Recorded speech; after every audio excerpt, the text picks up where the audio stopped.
Parfait. Donc, bienvenue à ce premier cours d'homilétique qui fait partie des cours de théologie qu'on donne ici à l'Église Béthanie. Vous avez tous reçu ce soir le syllabus, c'est-à-dire donc l'ordre des points qui vont être apportés durant le cours. Tout d'abord, on va voir une question de définition. C'est quoi l'homilétique? Qu'est-ce qu'on entend par homilétique? Généralement, l'homilétique, c'est finalement tout ce qui concerne la prédication ou le discours où on rapporte la parole de Dieu. Dans notre étude à nous, l'homilétique va être autant pour la formation des prédicateurs que pour celle des évangélistes ou de toute personne désireuse de pouvoir communiquer la parole de Dieu à quelqu'un d'autre ou à un groupe de personnes. Ça va de soi aussi que les moniteurs ou monitrices de l'école du dimanche vont en bénéficier. Si on regarde ensemble le syllabus, on va voir les grandes parties, on va voir donc les premiers pas, la question de communication, comprendre avant de transmettre, connaître son auditoire, prendre les grands moyens, vérifier que la leçon est apprise. Ce sont donc des étapes essentielles lorsqu'on veut communiquer un enseignement en général et aussi, plus particulièrement dans notre cas, un enseignement fondé sur la parole de Dieu, sur l'Écriture, sur la Bible. Première partie donc, premier pas. La première chose qu'une personne qui veut communiquer l'Évangile doit faire, avant toute chose, c'est de prier. Prier est très important parce que ça nous met en contact et en communication avec Dieu. Comment peut-on communiquer quelque chose que Dieu veut dire si on n'est pas soi-même en communication avec Dieu? De communiquer avec Dieu, ça va aussi nous apprendre à pouvoir choisir le message en fonction, non pas de notre imagination, non pas de nos goûts personnels, mais en fonction d'une directive divine. Et lorsqu'on parle et qu'on est donc muni d'un mandat divin pour le faire, on est assuré d'une chose, c'est que ce qu'on va amener va aussi répondre à un besoin. Et répondre à un besoin, c'est la question essentielle. Lorsque l'on apporte la parole de Dieu, il y a tellement de choses qu'on peut dire avec la parole de Dieu. Il y a tellement de choses, il y a tellement de versets, il y a tellement de chapitres dans l'Écriture. Mais ce n'est pas forcément toutes les choses qui vont être utiles à tous les moments. Toute Écriture est utile pour enseigner. Toutefois, on va se rendre compte en priant qu'il y a certains passages qui vont être vraiment appropriés pour la journée où nous, on va enseigner la parole de Dieu. Donc, en priant, le Seigneur aussi va nous révéler le besoin de l'Église au moment où on doit parler.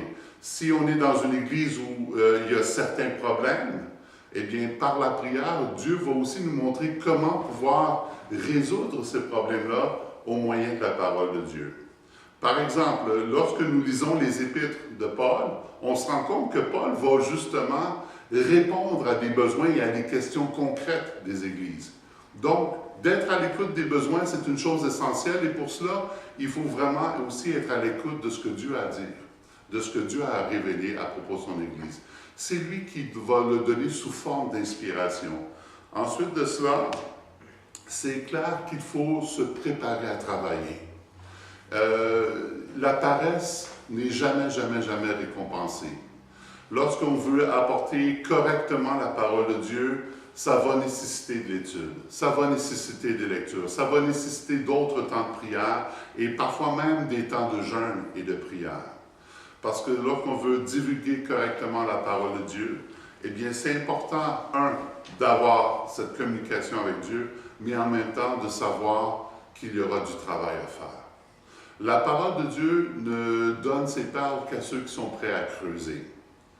Alors, aussi, c'est important, une fois qu'on est saisi du message que Dieu veut donner, de faire un avec le message. De ne pas simplement avoir le message sur un bout de papier sans qu'il soit devenu une partie de nous-mêmes. Parce que la parole de Dieu doit aussi nous avertir nous-mêmes avant d'avertir les autres. Elle doit nous communiquer ses vérités à nous-mêmes et elle doit être une vérité qu'on a nous-mêmes besoin d'entendre avant de pouvoir la donner aux autres. C'est pour ça que lorsqu'on va pouvoir la communiquer, cette parole-là, on va pouvoir dire, ben voici ce que Dieu nous dit à travers cette parole-là. Et il la communique non seulement à l'auditoire, mais il la communique aussi à la personne qui apporte le message. Et ça, c'est très important. On ne peut pas se dissocier du message qu'on doit amener. Il doit être vrai pour nous avant qu'on puisse annoncer cette vérité-là pour les autres. Et donc, une fois qu'on est saisi du message que Dieu veut nous amener à donner aux autres, il faut encore prier.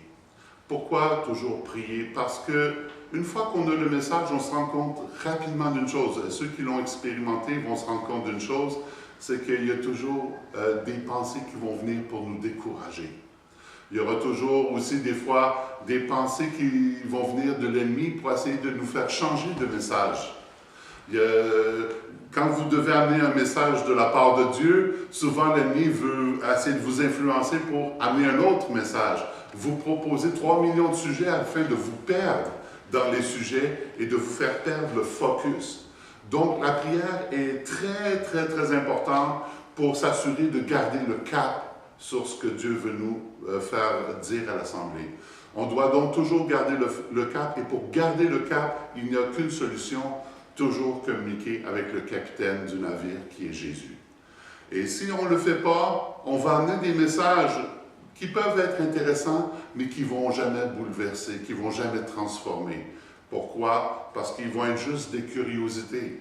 On peut avoir lu des tonnes de dictionnaires bibliques, d'encyclopédies bibliques, de commentaires bibliques, et mais ça ne sera pas un message qui va forcément toucher l'esprit des gens.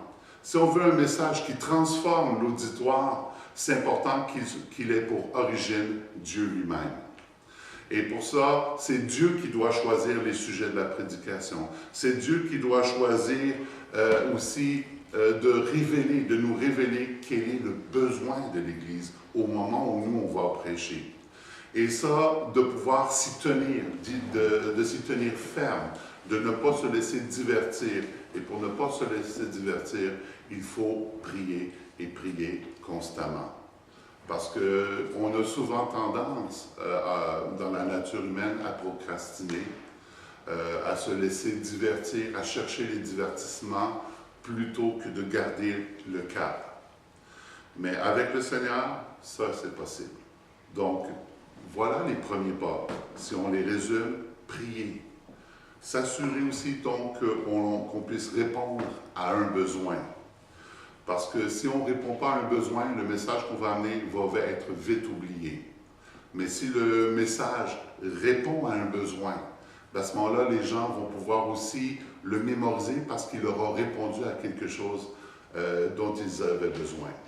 Donc, et ensuite de ça, ne pas être paresseux. Ça va demander des efforts, ça va demander des lectures, ça va demander du temps de préparation, ça va demander de s'assurer que ce que l'on dit est vrai.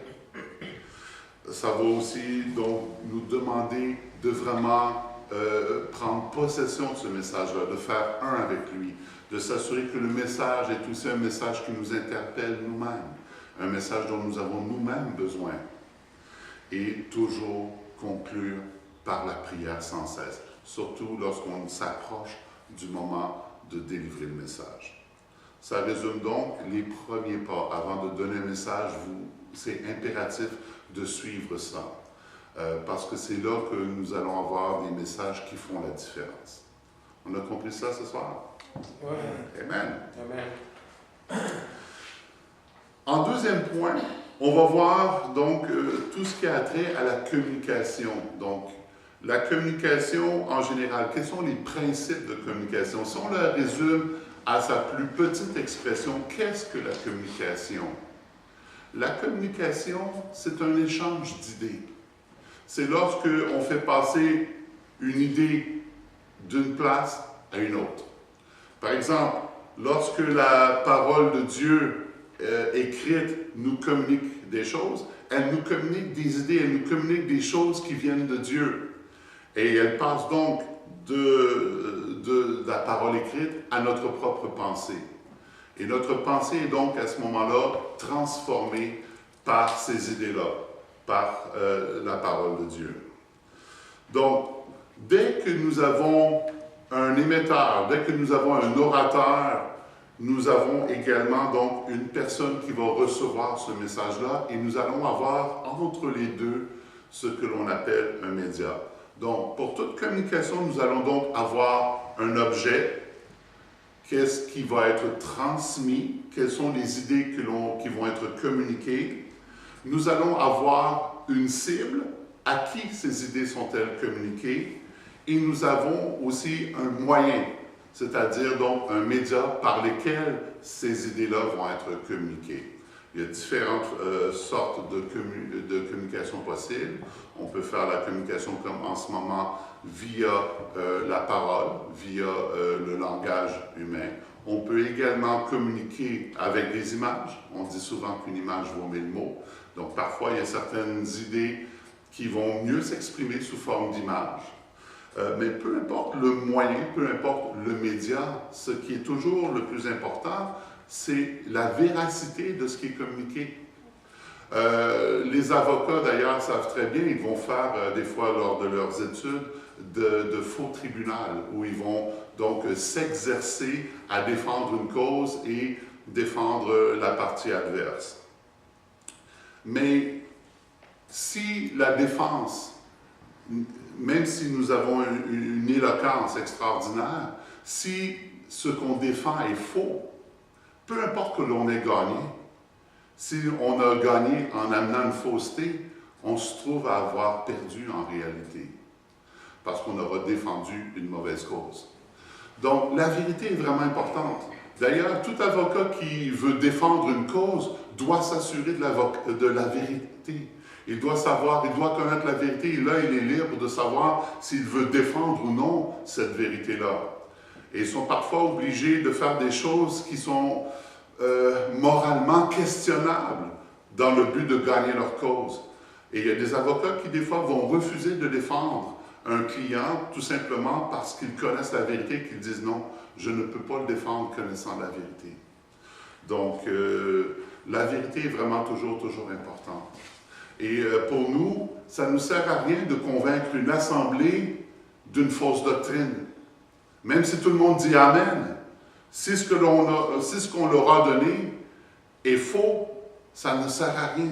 En fait, c'est même condamnable. Donc, on doit toujours vérifier, et c'est pour ça qu'on a dit au premier pas qu'il faut se préparer à travailler, parce qu'on doit toujours vérifier si l'objet de notre message est la vérité ou non. Il y a donc cet effort-là à faire, il y a cette consécration et ce travail ardu de s'assurer que ce que l'on enseigne est la vérité. Vérifier donc le bien fondement de l'objet avant de décider de le transmettre à d'autres. Ça, c'est la conscience de base que ça demande pour le prédicateur. Donc, c'est de s'assurer que l'objet, le message qu'il va transmettre est vrai, qu'il est fondé sur les Écritures et qu'il est cohérent, qu'il n'est pas fondé sur un seul verset ou deux isolés de leur contexte, mais qu'il reste toujours vrai, peu importe où on va regarder ailleurs dans l'Écriture. Donc, pour le résumer, il n'est pas suffisant de dire « il est écrit ». Il faut que notre déclaration, lorsqu'on dit « il est écrit », puisse subir le test du « où il est aussi écrit ». Voyez-vous, Satan dans le désert a tenté Jésus en disant aussi « il est écrit ». Mais Jésus a dit « il est aussi écrit ». Donc, une vérité peut être vraie dans un contexte, mais ne pas subir le test de la révélation de l'ensemble de la parole de Dieu. Et là, quand on parle de ça, on voit qu'on commence à voir l'immensité du travail. Mais c'est là aussi où des fois le travail d'autres lecteurs qui nous ont précédés va devenir essentiel. Donc, par exemple, d'être capable de rechercher à travers les différents commentaires bibliques, les différents dictionnaires, etc. Des fois, ça peut être d'autres messages que des pasteurs éprouvés ont amenés. Mais en toute chose, toujours ne pas se fier juste à notre émotion du moment, mais capable de vraiment mettre le temps qu'il faut, la recherche qu'il faut pour s'assurer que l'interprétation que nous avons du passage que l'on va exposer est vraiment en accord avec l'ensemble de la parole de Dieu. Donc,